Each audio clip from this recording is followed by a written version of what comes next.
Только Петр Казучи.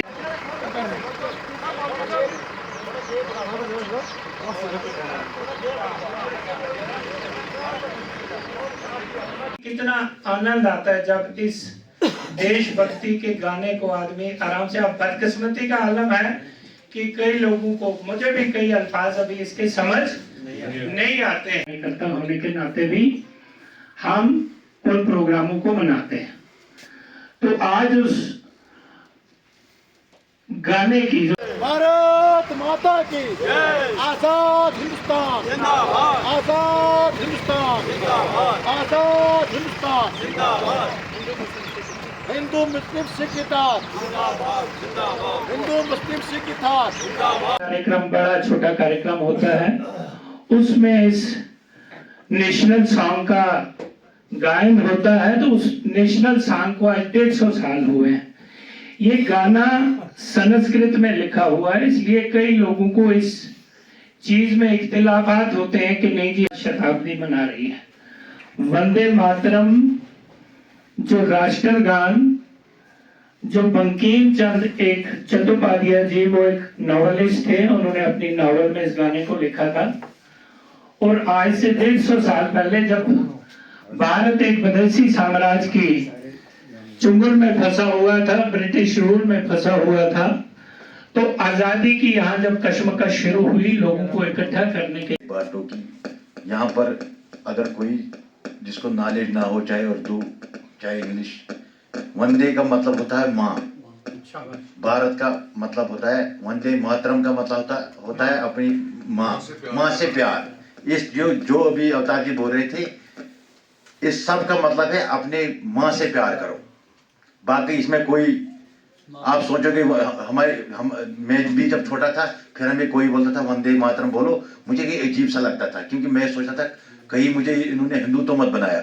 इसमें कुछ ऐसा वैसा नहीं है, ये सिर्फ अपनी माँ के साथ प्यार करना है, बाकी कुछ नहीं है। देश को support village farmers and artisans to promote local industries. I will motivate youth and children to adopt Swadeshi and convey its importance to the next generation. I will use Indian language in my family and social life. I will remain environmentally conscious. Use Swadeshi eco-friendly products and give priority to the country's tourist sites. Thank you. तमाम कार्यकर्ता जन, मेरे त्राल के senior नेता लोग, जिसमें हमारे निर्मल सिंह जी, फारूक अहमद वानी साहब, फिरोज साहब, मुबीना जी, और हमारे पुराने कार्यकर्ता रंजीत सिंह सोनी जी ने हाल ही में ज्वाइन किया, कुलवंत सिंह काफी देर से मेरे साथ में ही समझो हमारे साथ में थे, हमारे भाई साहब गामे राय से, और मेरे नौजवान, आप सभी का खैर मकदम करता हूँ। आज के इस प्रोग्राम में आप लोगों को बताना चाहूंगा कि देश आज अपने जो वंदे मातरम, जो देशभक्ति का हमारा नेशनल सॉन्ग है, Avtar Singh, take this pledge in the service and honor of Mother India, that I will primarily use Indian made products in my daily life, and choose indigenous alternatives over imported goods. I will give priority to Indian products at home, work and in society. लिखा क्या है उसमें, चाहते क्या दुनिया। तो उस गायन के बाद फिर हम भारतीय जनता पार्टी का जो मकसद है, जो हमारी पॉलिटिकल इंटेंशंस हैं, जो नेशनल इंटेंशंस हैं, जो जम्मू कश्मीर को पीसफुल प्रोग्रेसिव एंड एजुकेटेड हम स्टेट इसको बनाएं। उसके लिए हमारी भारतीय जनता पार्टी की सरकार क्या कर रही है उसके ऊपर भी बात करेंगे।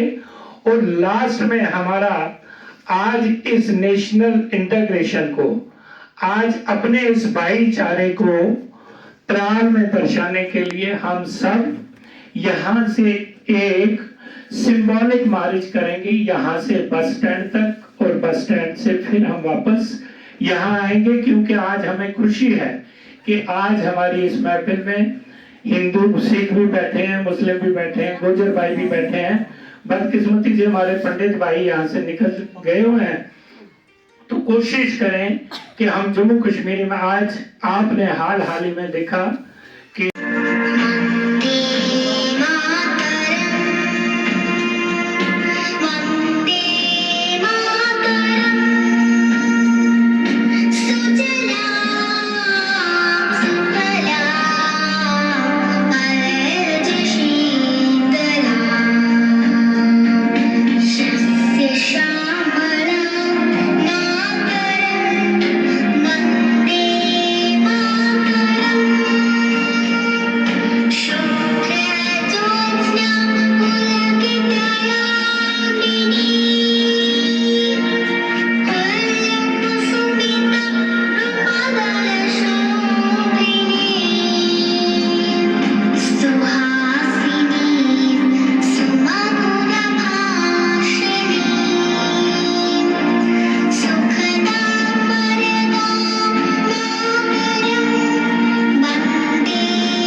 भारत माता की जय, भारत माता की जय, वंदे मातरम। वंदे कहेंगे कि देश अपना 150 साला जो हमारा नेशनल सॉन्ग है वंदे मातरम, जो देशभक्ति का एक बहुत ही प्यारा सुरीला भजन है, गीत है, सॉन्ग है, गाना है, उसके आज 150 साल पूरे हुए हैं। आपको बताना चाहूँगा कि आज से 150 साल पहले एक नॉवलिस्ट बंकिम चंद्र उत्पाध्याय जी ने अपनी नावल में एक गाना लिखा, जिस गाने का सिर्फ और सिर्फ मकसद ये था कि देश के लोगों को इकट्ठा करें, क्योंकि देश विदेशी साम्राज्य के अंदर गुलाम बन चुका था। तो लोगों को एकत्र करने के लिए उसने इस देशभक्ति के गाने को, क्योंकि उन दिनों संस्कृत बड़ी मकबूल थी, तो उन्होंने संस्कृत में उस नेशनल सॉन्ग को लिखा है, जिसको हम वंदे मातरम के नाम से पुकारते हैं। और देश की जितनी भी बड़ी महफिलें, बड़े प्रोग्राम होते हैं, वंदे मातरम के जागरण से उनका आगाज़ होता है। उसी 150 साला सेलिब्रेशन को मनाने के लिए आज यहाँ आए हैं, और इस सेलिब्रेशन को मनाने का सिर्फ और सिर्फ मकसद यही है कि देश यूनाइटेड रहे, देश की इंटीग्रिटी के लिए, देश की यूनिटी के लिए, आपसी भाईचारे के लिए, जिस आपसी भाईचारे को तोड़ने के लिए हमारा इस पड़ोसी दुश्मन मुल्क तोड़ने के लिए हर मुमकिन कोशिश करते हैं, और हम उस अपनी इंटीग्रिटी को, उस मजबूती को, उस यूनिटी को इकट्ठे रखने के लिए आज हमने ये प्रोग्राम टाउन हॉल त्राल में मुनक्कद किया। और आज उसी संदर्भ में आज एक पीस मार्च हम अपने टाउन के बीचों बीच निकाल के लोगों को ये दर्ज देते हैं कि आओ हम सब एक ही झंडे के नीचे, अपने भारत देश के जो मकबूल हमारा ट्राई कलर है उसके नीचे आके हम देश की तरक्की को आगे ले जाएं, अपनी तरक्की को आगे ले जाएं, और देश को मजबूत रखने के लिए हम सब कोशिश हों।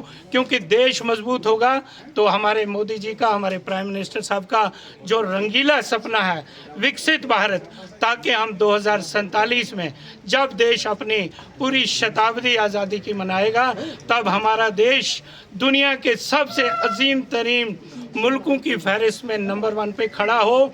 वो अकेले में मोदी जी नहीं कर सकते हैं, इसलिए देश के बच्चे बच्चे को आह्वान हुआ है।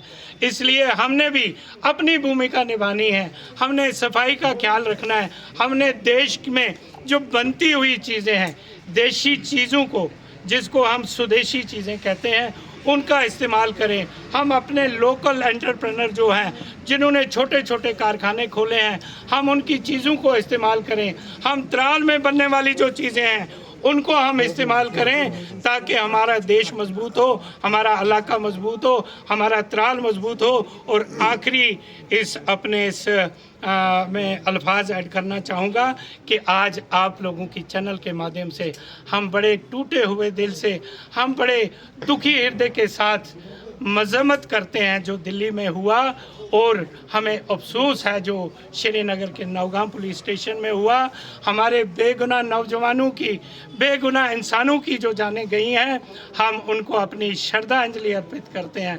मुझे अफसोस है हमारे भी यहाँ त्राल में, जो हमारे यहाँ हारी पारी गांव के हमारे जो फोटोग्राफर थे क्राइम ब्रांच के, वो भी हताहत हुए हैं। हम उनकी अपनी फैमिली के साथ पूरी हमदर्दी, यहाँ सारा भारतीय जनता पार्टी का यूनिट उनके साथ हमदर्दी का इजहार करता है। और आज हमने वचन भी लिया, आज हमने प्लेज लिया कि हम ऐसे हालात को, ऐसे इश्यूज़ को यहाँ ना पनपने दें। उसके लिए हमने कसम करी है, हमने एक प्लेज ली है। और इंशाल्लाह मुझे लगता है त्राल की जो नौजवान पीढ़ी है, जो यहाँ के लोग बड़े जिहोश लोग हैं, वो अमन पसंद लोग हैं, पढ़े लिखे लोग हैं, अच्छे और बुरे में उनका तमीज़ है। हमारे जाने से उनकी वो मजबूती होगी उस चीज़ की। मैं त्राल वाले लोगों को भी मुबारकबाद देना चाहता हूँ। मैं अपने माध्यम से फारूक अहमद त्राली साहब, जो हमारे एक सीनियर सिटीज़न हैं, बड़े जी होश आदमी हैं, उन्होंने भी उस अमद मार्च को यहाँ पे किया ताकि लोगों को एक यकजाती का पैगाम जाए और अपनी देशभक्ति का पैगाम जाए। इतना ही मुझे आप सभी को कहना है। थैंक